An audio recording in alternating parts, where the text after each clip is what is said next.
नमस्कार, मैं अनुराधा पालीवाल। आप देख रहे हैं मेरे साथ एबीपी न्यूज। आइए नजर डालते हैं आज की खबरों पर।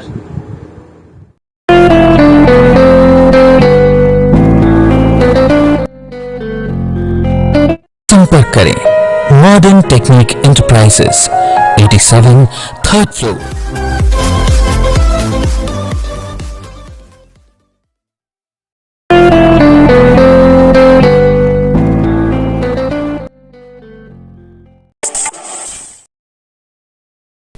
डॉक्टर साहब एक नगरीय प्रतिष्ठित व्यापारी भी कह सकते हैं, डॉक्टर भी कह सकते हैं और एक नागरिक भी कह सकते हैं। तो एक नागरिक ये बताइए कि गाजियाबाद को नंबर 1 बताया गया है स्वच्छता के मामले में, और तो इस स्वच्छता के नंबर 1 है या कुछ कमती बढ़ती है?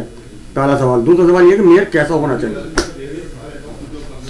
जी, जो अभी ये हुआ है, इंदौर नंबर 1 सिटी है और जो गाजियाबाद है वो 13 नंबर पे रहा है, लेकिन गाजियाबाद को नंबर 1 होना चाहिए।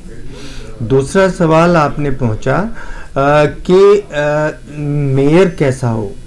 मेयर एक तो हमारा शहर का होना चाहिए और उसके पास सब जा सकें, सब मिल सकें अपनी शिकायत लेके। एक जो हमें वाटर सप्लाई मिलती है वो हमें हेल्दी वाटर मिलना चाहिए। आजकल क्या हो रहा है कि जो हमें वाटर सप्लाई मिल रही है उसमें इंडस्ट्रियल वेस्ट मिल के आ रहा है, जो हमारे नागरिकों को अलग अलग तरह की बीमारियां दे रहा है। उसका कई बार अखबार में भी आ चुका है और वो कई बार टीवी में भी आ चुका है कि इस एरिया का, पर्टिकुलर एरिया का पानी ठीक नहीं है। दूसरा जो एयर क्वालिटी इंडेक्स है वो गाजियाबाद का 10 महीने ख़राब रहता है। 12 महीने में 2 महीने ठीक रहता है और 10 महीने ख़राब रहता है। तो एयर क्वालिटी इंडेक्स को ठीक करने के लिए हमें पौधे लगाने हैं।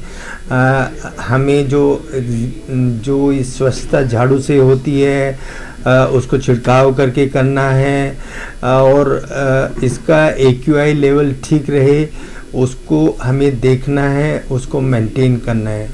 जो अंदर वाली सड़कें हैं वो साफ़ सुथरी और अच्छी होनी चाहिए।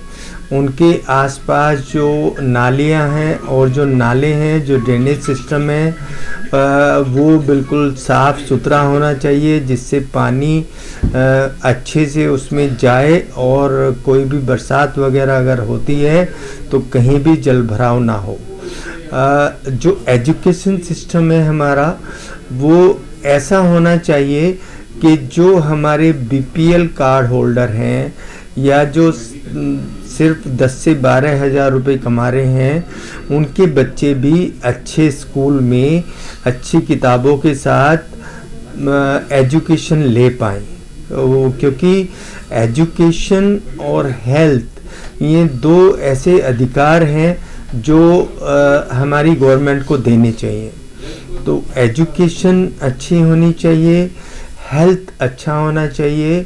हमारा जो शहर है उसमें हेल्थ का इंफ्रास्ट्रक्चर ऐसा होना चाहिए कि यहाँ से किसी भी मरीज़ को बाहर ना भेजा जाए। बाहर मतलब यहाँ से मरीजों को या तो मेरठ भेज दिया जाता है या दिल्ली भेज दिया जाता है। तो मेरठ तो क्योंकि यूपी में है वो फिर भी एक्सेप्टेबल है, लेकिन जो दिल्ली भेजा जाता है वो इसलिए एक्सेप्टेबल नहीं है कि यूपी का मरीज़ अगर हम दिल्ली भेजेंगे तो उससे हमारे शहर की बदनामी होती है। हमारे शहर का पेशेंट हमारे शहर में रह के उसका अच्छा इलाज होना चाहिए और वो यहीं पर स्वस्थ होना चाहिए। तो ये कुछ बातें हैं जो एक मेयर को ध्यान में रखना चाहिए और अगर कोई भी जो कैंडिडेट होगा इन सब चीज़ों को ध्यान में रखेगा तो वो सबसे अच्छा मेयर कहलाएगा। दिखा दिया, मगर मेरे बेटे की सुनने की समस्या का कोई समाधान नहीं मिल रहा। अब तो लग रहा है ये कभी नहीं सुन पाएगा। अरे तो तुम हर्ष ENT हॉस्पिटल क्यों नहीं लेकर जाते उसे? यहाँ के डॉक्टर्स ने प्लेटलेट रिच प्लाज्मा नाम का इंजेक्शन तैयार किया है, जिससे कान के पास की नस में इंजेक्ट किया जाता है, जिससे सुनने की क्षमता बढ़ जाती है और अभी तक 1000 से ज्यादा लोगों में इसे लगाने से सुधार देखा गया है। तो अगर आपके आसपास या परिवार में कोई ऐसा है जो सुनने की समस्या से परेशान होकर हार मान बैठा है तो आज ही मिले डॉक्टर B. त्यागी से। हर्ष ENT हॉस्पिटल C43